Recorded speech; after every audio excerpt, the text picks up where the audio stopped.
Πόσοι ψηφίζουν υπέρ? Finally, an agreement on Plan B. Cyprus has moved one giant step towards securing a Brussels bailout.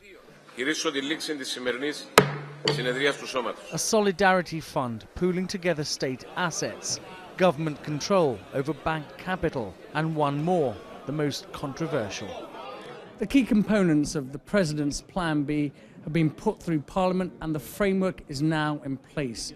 But we still don't know what the details are for the proposals on taxing savers.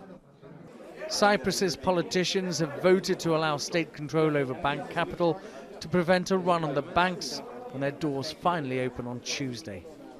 The main purpose of the government is to try and control the situation from Tuesday, when we hope the banks will reopen, because you can understand there will be a near panic situation.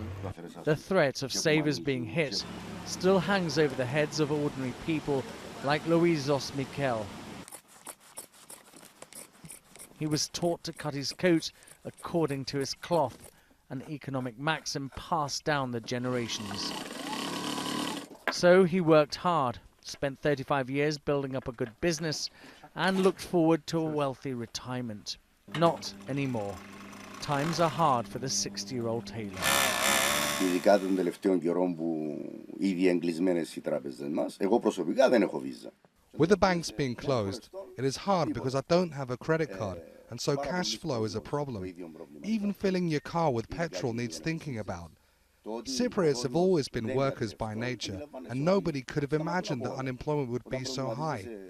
This has hit us hard in the pockets.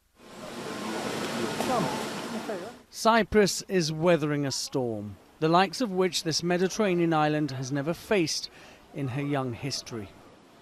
In the 90s, Cyprus boasted a dynamic, booming economy, but it grew and grew unchecked. An over-bloated banking sector exposed to Greek debt has crippled the country's economy. Now people like Louisos Mikel must pay the price. He and the rest of Cyprus will soon find out exactly how much that is going to be. Ashish Joshi, Sky News, Cyprus.